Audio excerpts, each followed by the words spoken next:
Activate the webway gate and escape Komora. Oh my god, is it over? Are we leaving? Whenever a bleeding, burning, or toxic effect inflicted by the wearer deals damage to an enemy, that enemy suffers minus 5% armor penalty against only the wearer's attack, and the wearer gains 5% critical hit chance against them and stacks. Ooh. At the beginning of the combat, the wearer gains the Shadow Field effect. While under this effect, the wearer counts as being in full cover against all ranged attacks. The effect is lost when the wearer is hit by a ranged attack and suffers damage from it. To dodge the wearer and their allies. Reinforced Kabbalite armor. Some of this might be interesting to... Ooh, lasgun. Rate to fire 1 though. Decrease all incoming damage except direct damage by 1%. And we leveled up too. Looks like I cannot equip it. It's Drukhari, yeah. Which one was it?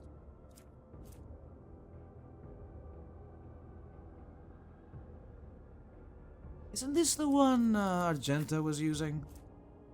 Yes, I think this is Argenta's old weapon.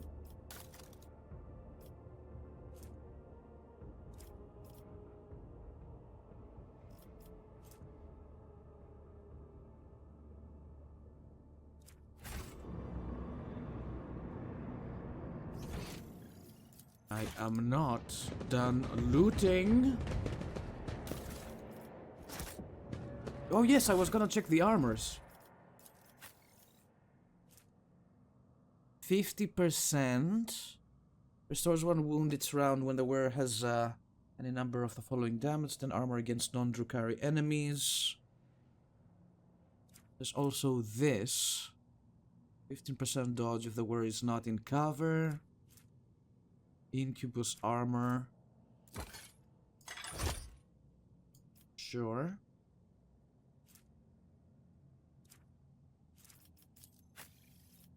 I'm still wearing medium armor.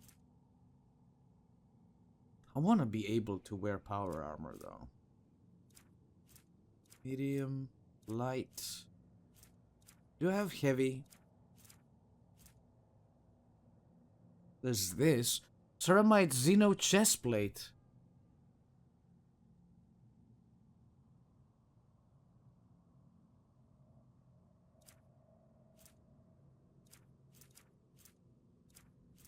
All are light. I believe the only heavy armor piece I own is worn by Abelard.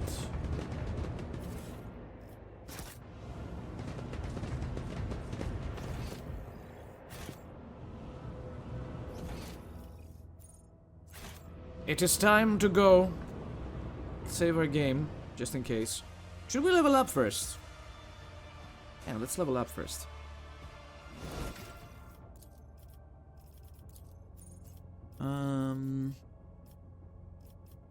Athletics.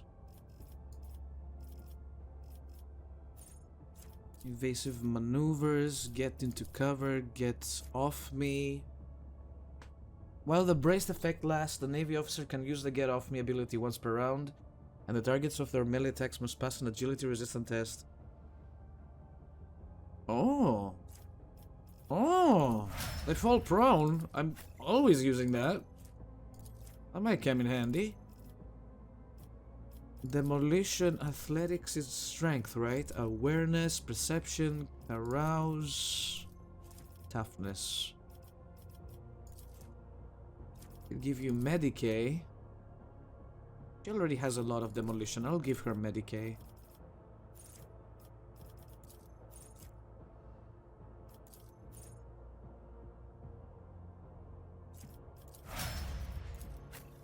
Oh my god, I forgot to check the heavy armor stuff again.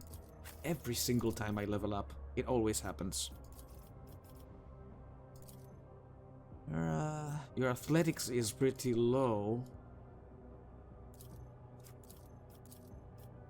Demolition. God, Look at all those debuffs I got from him being hurt. My poor boy! My boy! My beautiful boy!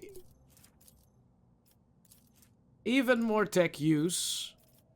Calculated relations.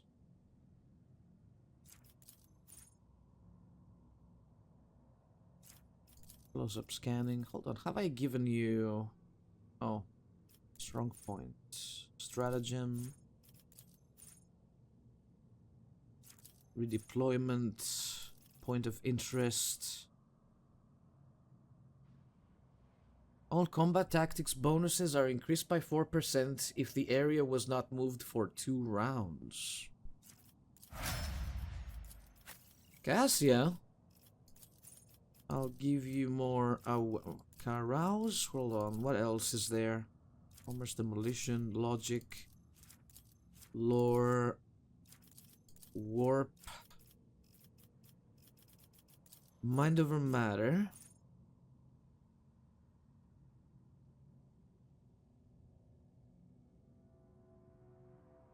Open the warp. Enemies moved by the navigator's powers. I don't move, I don't think. Strange vitality.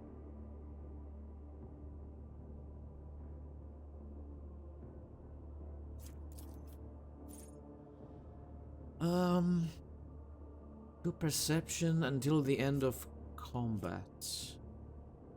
Increases dodge.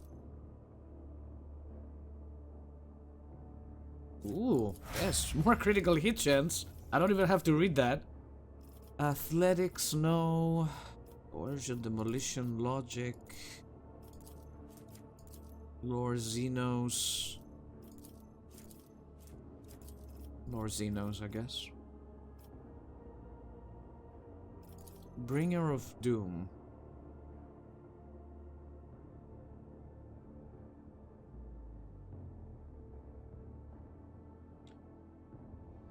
Create an opening.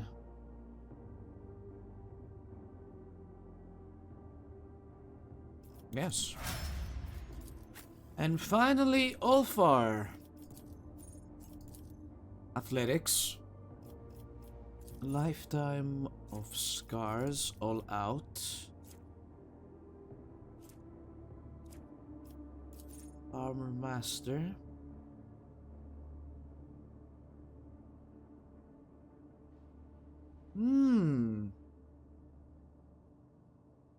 Yeah.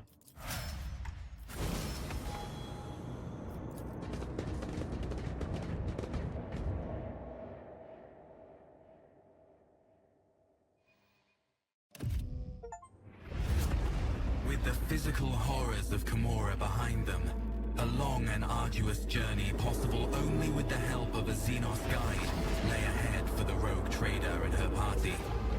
From one strange destination to the next, through unknowable environments, the mere sight of which could drive one to madness.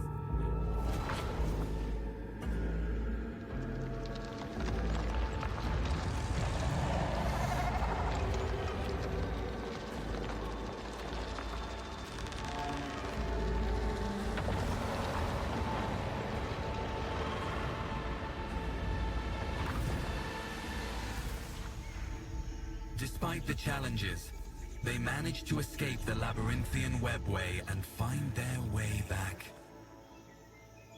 home.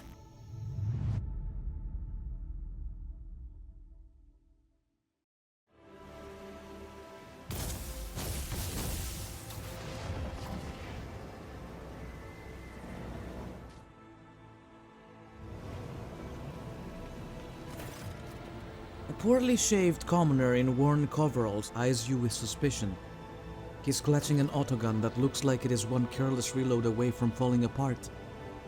The man narrows his eyes and inquires, "Oi! Who are you lot? You're not bandits, are you?"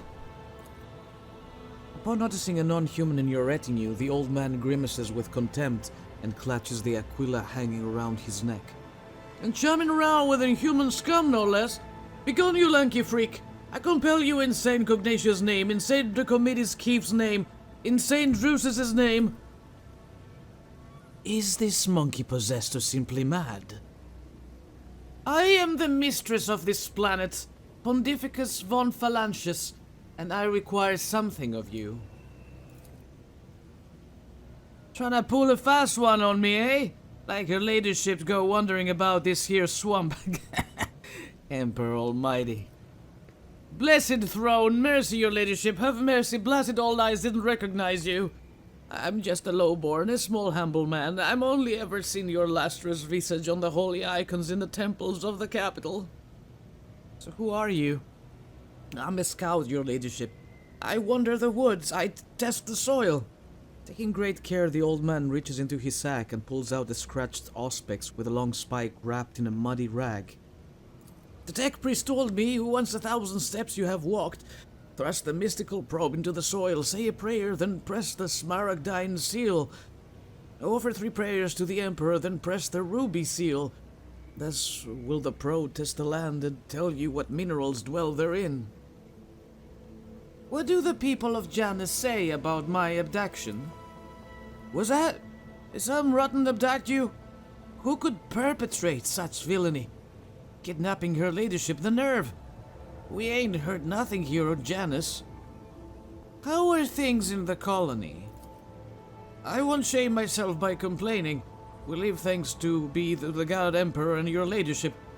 We pray for your health every day. Our new masters, the Ultraquisitors, they're a dignified bunch. They fancy the learned type, though, and no good even comes from scholars. But on the upside, they are paying you thrones for your service. Can you believe it? I hadn't seen a throne in my whole life, and they are giving us 2 for every month's work. There's this plague going around on Janus, though, who makes your hair fall out, your skin go pale, and your voice disappear. Turns normal. Emperor-fearing people into the right freaks, scum of humanity. We call folk like that wretches. Scary to look at. Better to put them all down. Well, we do, little by little. With poison. Is the governor well? Can't say I have the foggiest. We've never ever heard the governor's name. But it still beats living under the accursed heretic Vistenza the Bloodsucker. I need a shuttle and some means of contacting the astropathic Quar, so I can summon my void ship here. In a jiffy, your ladyship. Please be welcome to our flying ferry. It's right over yonder in the brush.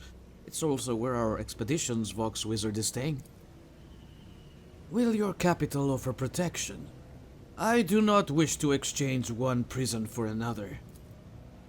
Will that there chatty mug be flying to the capital with your ladyship? He's got an awful big mouth, he looks like trouble. Yes, the Xenos is coming with me, as my guest. Oh, this won't end well. With guests like these, better grab them by the floppers and to the pyre. Burn them right quick. Speaking of which, I was not expecting Chapter 3 to be that short. It surprised me.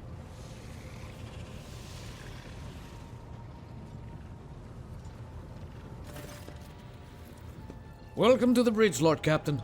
Like the rest of the crew, we are overjoyed by your return and thank the Emperor for it. The crew stares in awe and terror at the giant towering over the crowd. Some make the sign of the Aquila on their chests, others collapse to their knees with a prayer to the God Emperor on their lips. This wave of pious shock does not seem to discompose Ulfar in the slightest. Just chuckles into his beard and glances around curiously. Lord Captain, allow me to express how glad I am that you have rejoined us, alive and unharmed. Shireen, light of my eyes, I am overjoyed to see you among us once more. Truly the Exalted One is merciful for showing you the way back home. I hope all the Ashmags who left us to languish without our Lord Captain have already become food for the warp demons. Jaya twirls a lock of hair around her finger and sends a fiery gaze your way, which she immediately hides beneath her lowered lashes. I do hope we will get a chance to have a conversation in private very soon. For now, however, I dare not steal any more of the rogue trader's precious time. Lord Captain, I'm real glad to see you're fine and well. When you disappeared, I thought, that's it. I'd lost you just like did Lady Theodora.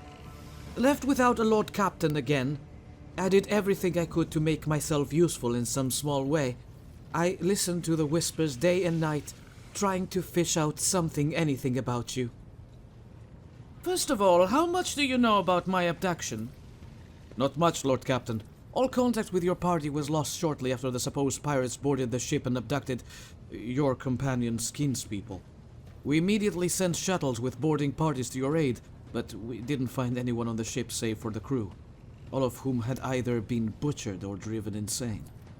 Juliet's expression is inscrutable, but her eyes are fixed on you and you alone. Since your ladyship's body was never recovered, we hoped against hope that you were still alive. Alas, even our most alert ogre operators never spotted anything suspicious, and thus our ignominious failure puts you in dire peril. Heinrich's gaze, tense and almost desperate, is focused on you, but he says nothing, for now at least. Dare we inquire what happened to your ladyship?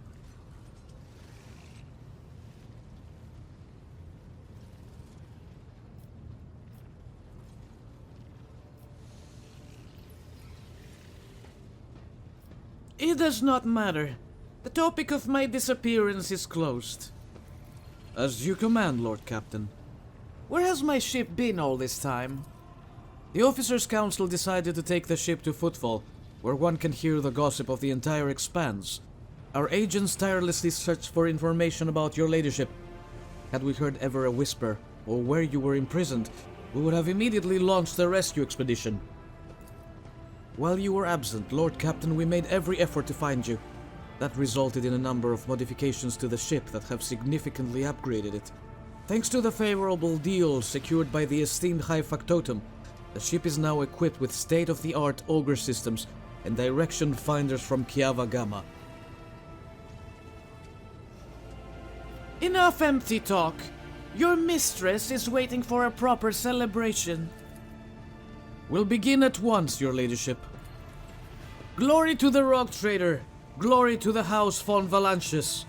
Your subject's triumphant roar sends a tremor through the bridge. It is as though the ship itself is greeting its long-lost owner.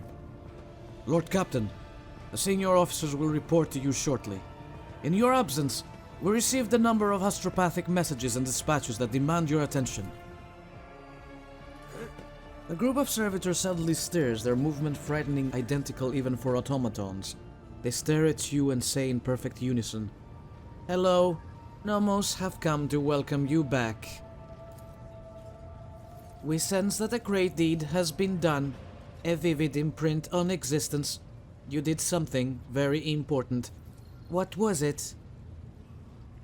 I triumphed over the enemies of humanity by pitting the arch-enemy's blight against that of the Xenos. One day they will all fall before the sacred flame. For now, we can be satisfied with having enemies of Terra destroy one another. Did Nomo say it correctly? Servitor chorus, which sounds as a single voice, falls silent. Nomos appears to be waiting for your response, in eager anticipation. Your curiosity deserves approval. A servant should strive to understand their mistress. Nomos have a poor understanding of the concept of servitude. We must reflect. The chorus of servitors pauses as if the controlling entity is busy thinking. We must go now. We will come to speak with you later. Another pause follows, so long that the silence becomes more piercing than a scream, and the servitors finally break it. We are glad to see order restored and the head of the dynasty resume her reign. We were concerned about you and your well-being. One can detect with the naked eye the moment when Nomos leaves the bridge. The servitors stop moving in sync and slowly shuffle off to their posts.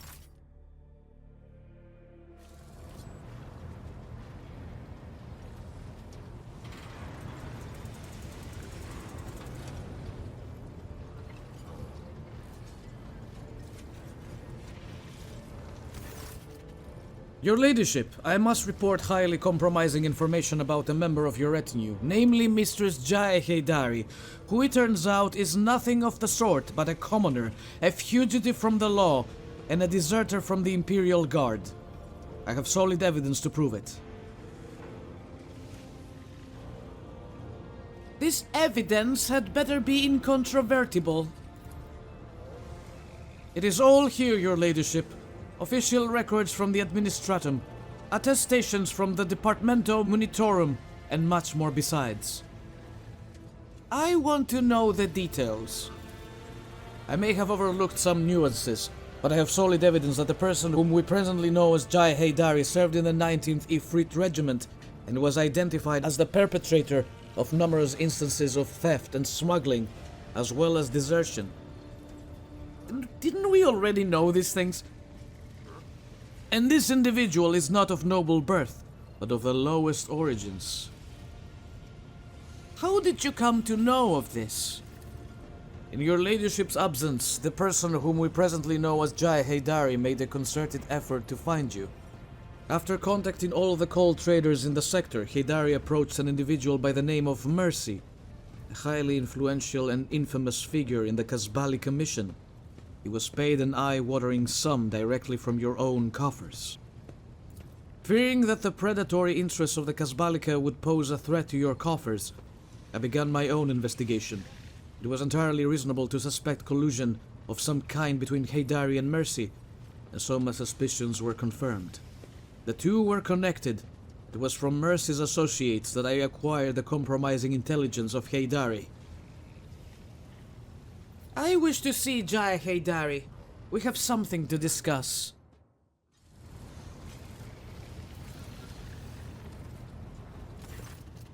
Shopped me, did you, you little wannabe quester? Don't miss a thing, you servants, Pontificus, and they're sneaky as too. They'll climb up a Grox's arse to find out what they want to know.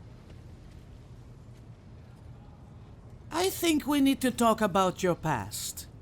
Only if this scum slinks his hook. Well, your ladyship, ask away.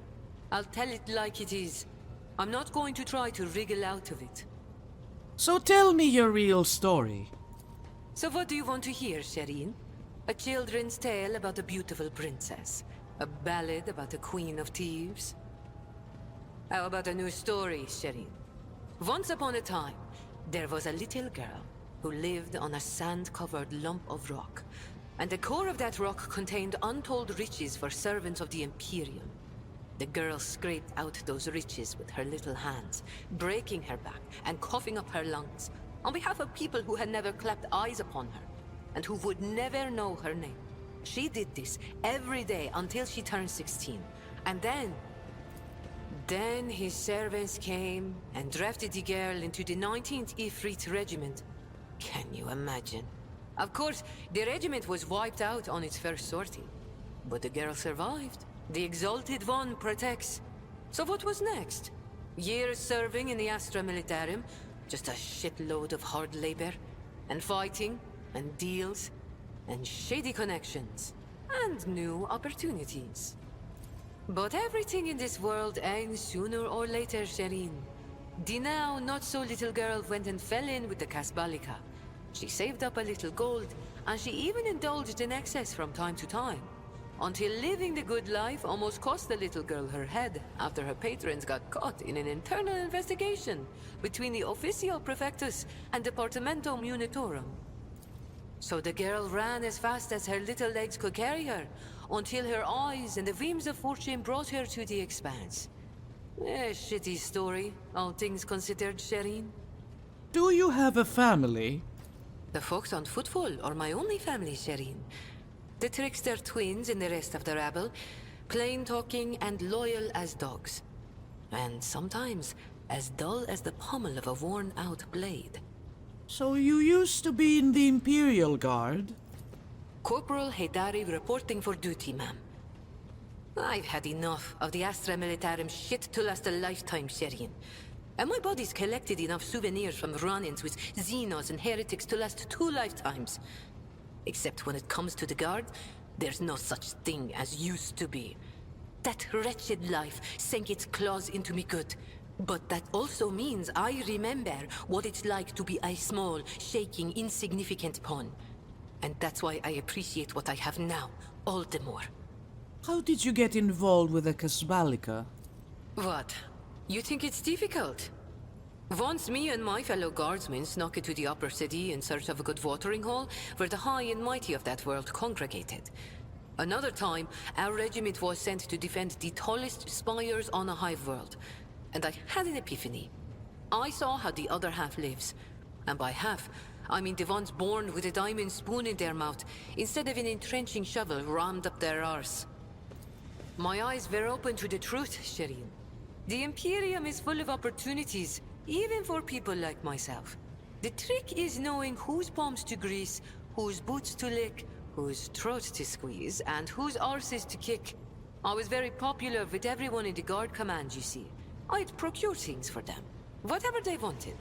And so the Kasbalika took notice. So you are a deserter as well?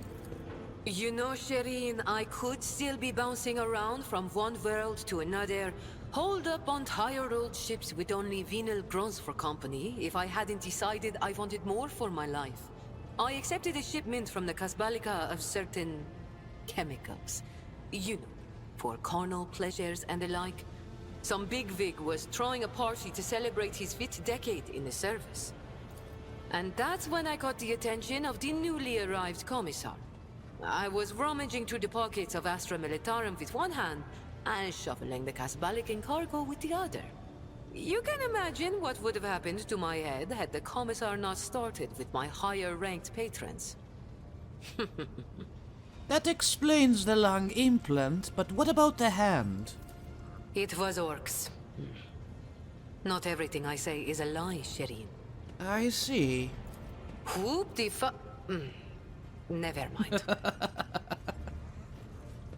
Did you really look for me? Were you hoping to save me?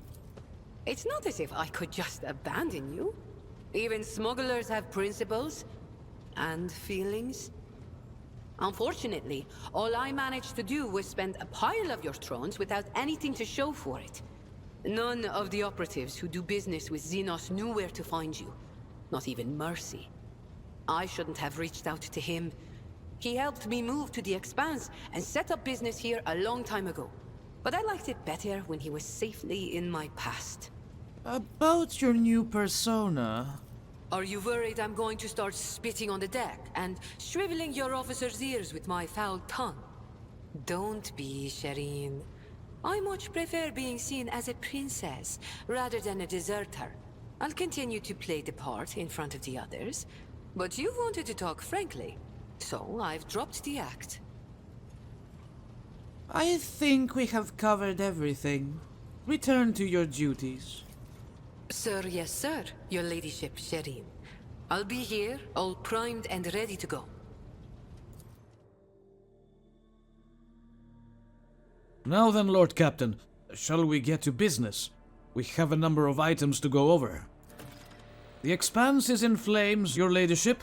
Squadrons and smaller groups of despicable Drukhari raid our systems. The call of the final dawn has emerged in full force, wreaking havoc everywhere. We've heard rumors of the fall of Sanchiel's pride, House Jorda's world, an outrageous sacrilege given how abundant and inexpensive Prometheans are. Strife has broken out between House Winterscale and House Jorda. Chaos reigns everywhere. Only the esteemed Lord Inquisitor is trying to fight it, concentrating all available forces on footfall to draw them into a fist that will smash the rampaging heretics and Xenos vermin. What kind of Xenos are attacking the Expanse? Drukhari, your ladyship. The squadrons, both large and small, are invading the Expanse, unleashing carnage on planets, taking captives by the thousands, and attacking ships. It is as if something has spoke their nest, if you will, and now they are lashing out.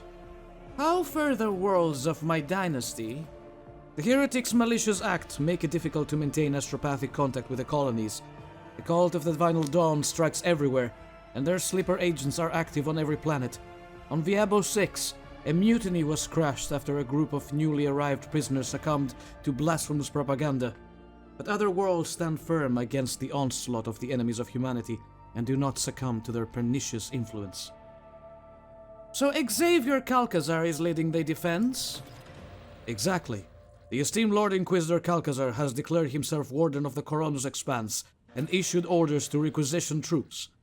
He has made Footfall his base of operations, as it was the most logistically convenient point. From there his fleet strikes throughout the Expanse, destroying the forces of the Cult of the Final Dawn and the abominable Drukhari. He may be all that currently stands in the way of the Expanse being reduced to ashes. When heretics laid siege to Euphrates II, the hallowed forge of her Cognizant's fleet, the Lord Inquisitor sent an enormous force. Now thee and the Explorator squadrons recalled from the front line stand together against the heretics in the battle for the sacred planet. What is the source of the strife between Insidia and Caligos? When the esteemed Lord Inquisitor called upon the rogue traders to join his forces, her ladyship Insidia Chorda heeded the summons, while his lordship Caligos Winterscale ignored it. Rumor has it that his refusal was defiant in manner, and served as a pretext for Lady Chorda to declare war on House Winterscale. Winterscale ships are being hunted, and his worlds occupied under the pretense of compelling them to submit to the Imperial Creed. Surprisingly, for all his love of fighting, Winterscale is in no hurry to defend his domain. According to intercepted astropathic messages, he and his retinue are currently on Quetzal Temer, hunting down a Xenos fleet, Eldari by all appearances. Is there anything else I should know? There have been other minor developments. If you so wish, I will gladly bring you up to speed on the bridge. I would not want them to take any time away from this occasion. Thank you for the report.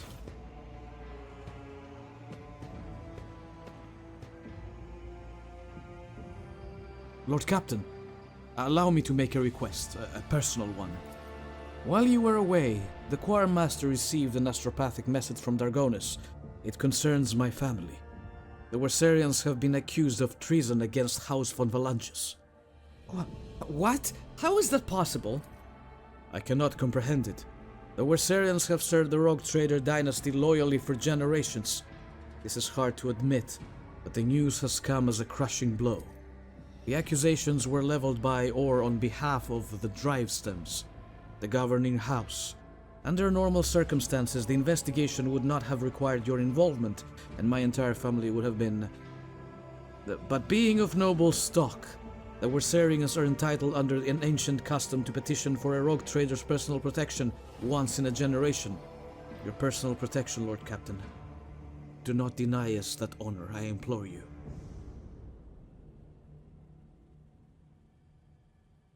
Tell the Choir Master to send a message to Dargonus saying I will personally take part in the investigation.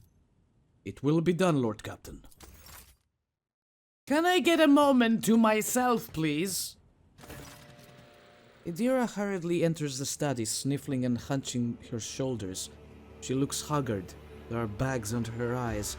Her hair is disheveled, and her hands quiver slightly every few moments. With some effort, she focuses her eyes on you and forces a crooked smile. Thank you for agreeing to hear me out, Lord Captain. Here is the deal. After all that happened recently, the voices in my head suddenly flared up and started gabbling worse than before. Don't get the wrong idea. I'm handling them just fine, but I think I know a way I can get them to settle down a bit. I keep having the same vision over and over again. I'm walking down a corridor, and there is this door on the end, and I just know that right behind that door is a blissful silence. All I've got to do is reach out and open it. So I touch it with my fingers.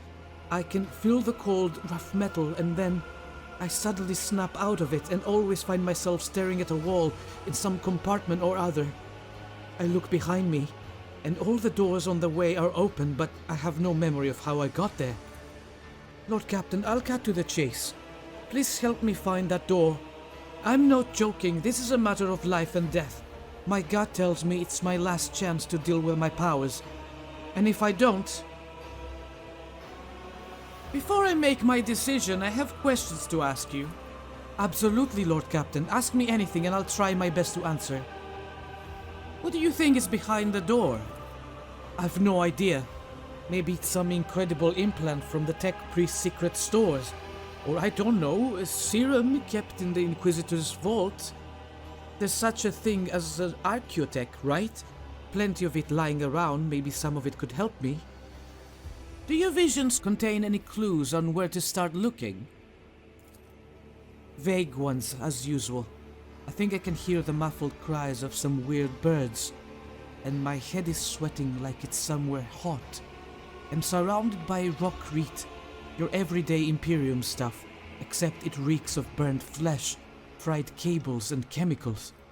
Sorry, that's about it, nothing more concrete. But I think if we get close enough, I'll sense it immediately. Is the door you describe similar to the door your whispers come from? No. Well, I don't know. It feels different. The one from the visions feel very, I don't know, real? I can even touch it. It's definitely not an illusion. It really does exist somewhere. And trust me, neither of us want to open the other door, the whispering one. What if it's a trap? No way! It can't be! Whatever, I'll go in alone if you like, just please help me get there. I have no more questions. Idira nods and looks at you anxiously. We will find this door. I give you my word. Thank you, Lord Captain. I knew you wouldn't leave me in a bind. As soon as I sense we're close, I'll let you know right away. Who is it now? The Exalted One bless the House of Von Valancius for your largesse of spirit, Shireen, and thank you for deigning to speak with me. Here's the thing, Shireen. My network of trade representatives has been stretched a little too thin recently, like a chiffon dressed on a whore. Supplies are all over the place, orders aren't being filled, clients are kicking off, and not without reason, and revenues plummeting. And if that wasn't bad enough, my guys running things from Footfall have been incommunicado recently, and an astropathic message has finally come in to tell me why. Some Ashmag, or Ashmags, throne smite them, has captured my gang, and they're threatening to kill every last one of those hard-grafting whelps if I don't do what they want. And they only want one thing, my Mercatum Tabula Officiale in exchange for my gang's lives. But I'm not giving up my certificate for anything. And or am I going to leave my guys high and dry? That's why I'm begging for your help and protection, Shireen. If I have to step into a cage of hyenas, I'd rather do it with a lion at my side. Toliman did not say who sent the message. Shireen, you know yourself that all this astropathic chit-chat is nothing but a stream of images, thoughts, intentions, nothing concrete. But I don't need the name of the sender, I already know it. I can smell Falco's stench all over this. Or else it's Vladime's doing.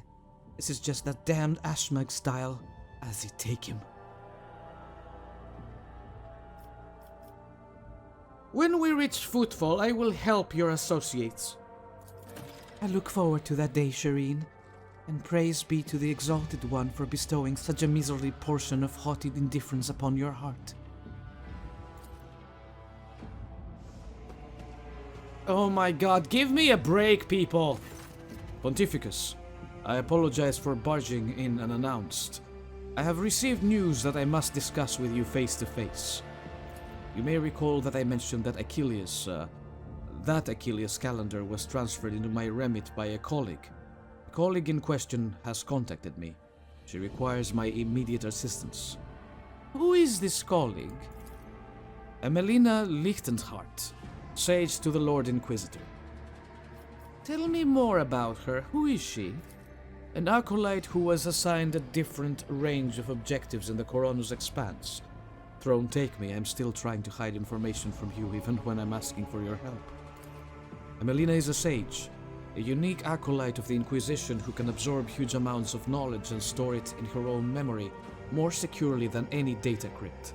She entered the Lord Inquisitor's retinue before I ever did. Talking to her is a strange experience, but that is barely scratching the surface of who she is. Emelina is an incredible scholar, an expert on the forbidden and the illicit, and of course she is a loyal servant of the Golden Throne. You say talking to her is a strange experience. What does that mean? Since birth, Melina has been different from other people. Specialists from the Inquisition enhanced her natural gift of hypermnesia. There are certain procedures that can be done. She creates separate blocks of memory, which she can then lock under a code word or even overwrite with new information. She can organize her mind like a normal person arranges boxes on a shelf. One box might contain information about a recent mission in the Calixis, another the latest decrees of the Lex Imperialis, and another her own childhood memories. This level of compartmentalization might seem somewhat insane to the untrained eye, but it is the price one must pay to turn an ordinary servant into a useful tool of the Inquisition. You said they're forbidden and illicit. What does that entail? Melina carries knowledge that is forbidden to common servants of the Imperium. She carries this knowledge within herself, as it cannot be entrusted to logs or cogitators. I said before that acolytes of the Inquisition must shoulder a heavy burden to come into contact with things that can penetrate and corrupt the soul. For sages, this is an especially trying ordeal. Melina's hypermnesia has been enhanced so that she now remembers everything she sees, however briefly. After many years of service, she has examined and seen enough to become an unrivaled expert in this field. You speak of her with obvious affection. Melina is a worthy acolyte and an invaluable tool in the Inquisition's arsenal. I admire her traits and talents. You failed to mention that Calcazar has other agents operating in the Coronus Expanse. I didn't fail to mention it. I deliberately concealed the information. Divulging the location of the Inquisition's agents could threaten not only the acolytes themselves, but also the results of their endeavors. I believe I have a clear picture of Melina now. What was her message? Melina's message is incomplete and distorted. It is impossible to make sense of every word. The only thing we know for certain is that an acolyte of the Inquisition is asking me to go immediately to Fton 4, a remote planet. In her message, she seems to be requesting either military support or help with an evacuation, but whatever precipitated this request, Melina would not make it if it weren't absolutely necessary. I know a rogue trader has more than enough other matters to deal with. Nevertheless, I would like to officially request the Lord Captain's assistance in dealing with this issue. I have no authority to demand anything from House von Phalanges. Therefore, I'm confining myself to requests for the sake of the Coronus Expanse and the Imperium.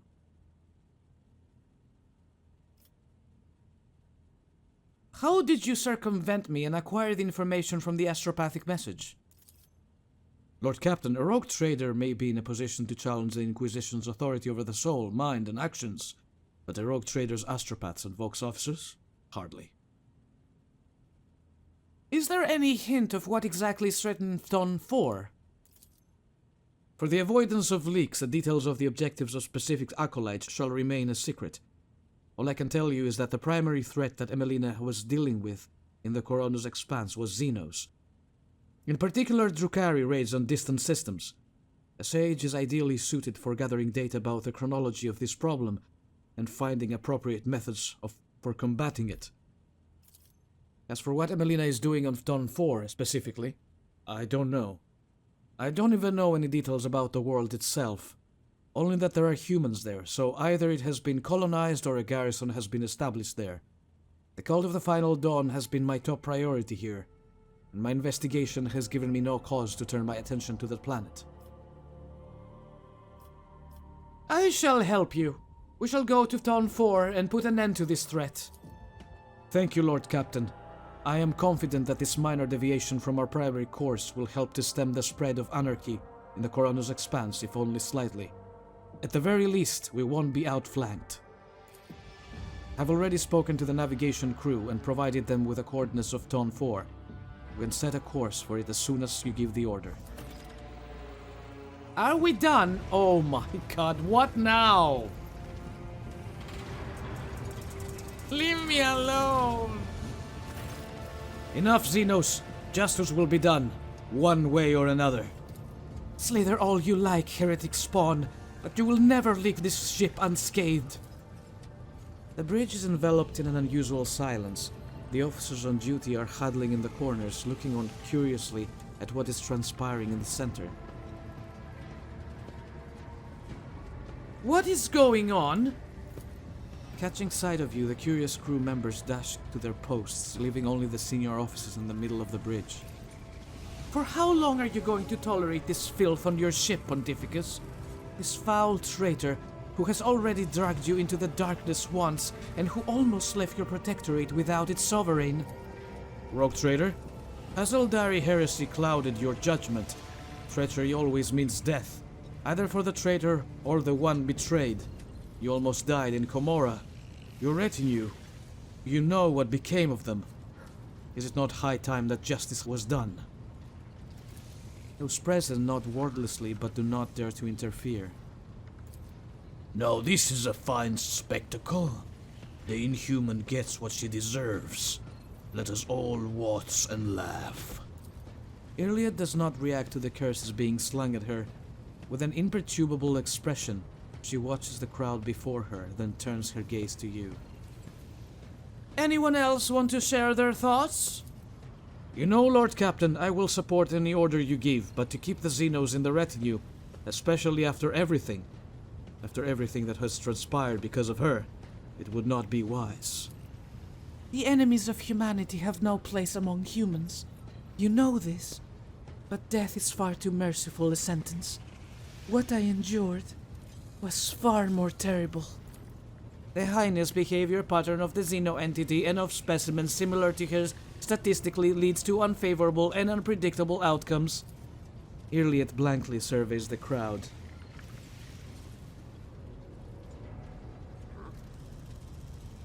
I think you may have forgotten who gives the orders on the ship. How dare you burst into the bridge and make demands of me? Deplorable indulgence of the enemies of humanity, rogue trader, and of your own weak will.